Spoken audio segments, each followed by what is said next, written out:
Don't be shy with the doctor. Tell him what you know about yourself. And when you do something like that, then you have an open relationship with them. Nothing private about anything, but it doesn't go out of that office. That's what I trust with the doctor. It's okay to talk to your doctor. You do have a voice. Okay to be emotional because once again, we're only human. At the very minimum, we have 20-minute appointments for all appointments. It could be the most simple thing, and we still book 20 minutes appointments. For any like full physicals or for any complex problems, we usually book 30 to 40-minute appointments. We just try to bring your story to them, and sometimes just have to realize that sometimes they're a bit busy, so that might they might seem a little bit rushed, but they're there to listen to you and to see why you're coming there. They have to do is explain it right from beginning to end. So explain to them exactly what you're feeling and how it's affecting your life.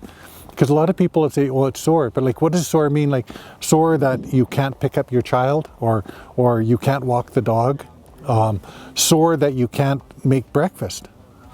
So explain to them what you can't do, how it's slowing your life down or inhibiting your life. I think that's the biggest thing. Yeah. I haven't slept for 3 days because this headache's bugging me.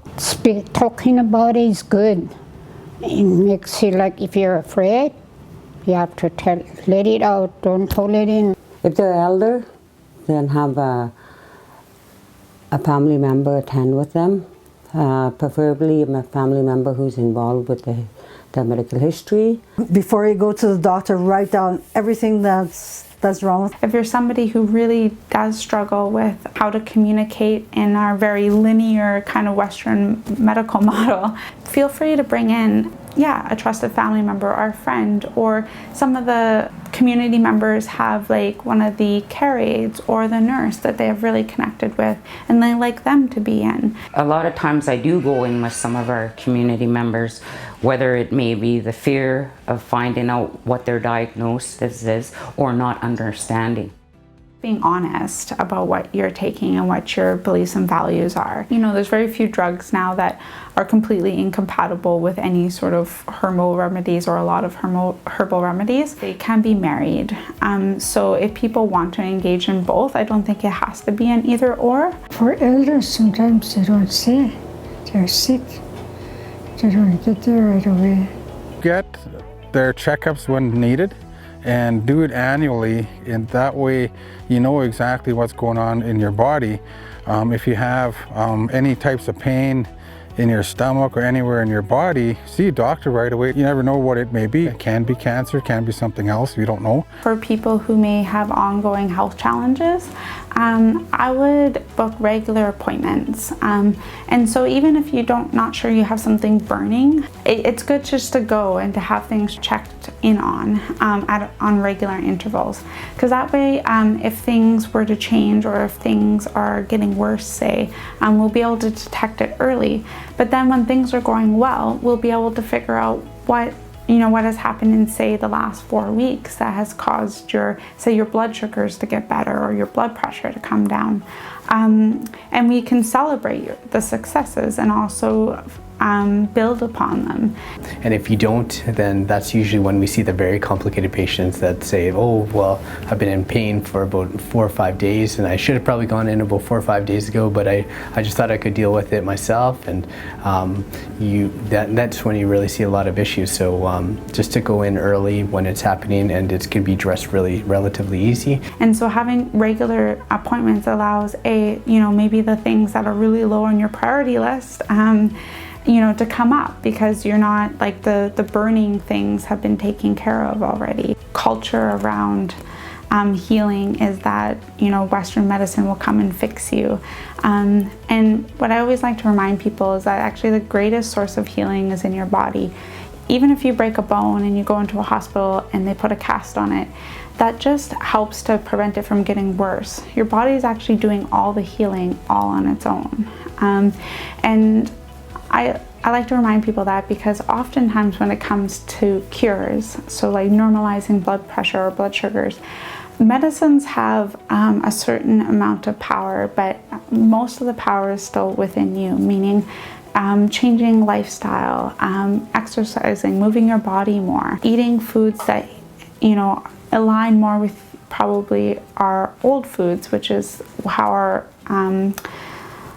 we evolved, our bodies evolved to thrive off of things like moose and salmon and you know, some vegetables and some berries, but certainly not the heavily processed food that is around now. So all that to say, like when we look at, you know, your cardiovascular risk factors and how you can minimize them, medicines help a little bit. But when we look at when you start moving your body more and when you start eating foods that can help foster healing in your body, the effect is way more dramatic than any of the medicines. And Health begins with your mind. You have to want to be healthy. Don't wait till the last minute and come in and check out your anxieties, your pains and discomfort. To the youth and young ladies and young men, you need to have at least a checkup in the 3-month period, because it's your health. I mean, you know, if you don't look after it, you're going to pay for it. So it's rather you be safe than sorry. Right now we're learning too many things too late, too advanced. Really take care of yourself, because it's your body, your mind, your physical being, your emotional being. We have tons of resources in our community. Some travel accommodations to help them support, because they have to go to Prince George to go see a specialist. So there's some available opportunities to help that. There's also the Northern Health Bus that can help out, so that you can make it a little bit cheaper if that's difficulty getting to see some of your meetings. They have a lot of activities happening at the health center, so being involved with their local health center. And there's the telehealth that we utilize. Some doctors are actually video conferencing you, so that you can actually still stay in your community. You don't have to actually access to have some supports. There's communities that have only nursing stations and may need some support from doctors, so this is a great way to help out with that. Everybody's going to be a little bit different, so finding a healthcare practitioner that you do feel comfortable with is very, very important. And not everybody's the same. Like, not everybody who sees me is going to be the most comfortable with me. Some of them may be more comfortable with a male physician, and that's fine, because we all have different personalities. And then ask a ton of questions. I find there's a lot of misconceptions, or there's lots of fear when it comes to Western medical therapies and tests out there, that people find it hard to talk to Western trained physicians or other practitioners about. And I think those are valid, but being able to talk about them, and it doesn't mean that you'll do them, or and you may still decline, but just getting the full story. Furthermore, I think a lot of people still have that fear and then still engage in the healthcare system, which I think almost sets it up for having worse outcomes. I always say, like, just with our traditional medicines, like, we know part of the reason why they work is because the healers are infusing prayers and stuff in the medicine, and then we believe it. We believe we're going to get well. And when you have that belief, it makes it so much more powerful. And the same with Western medicine. When you believe what you're taking is going to make you better, it's going to work much better with your body.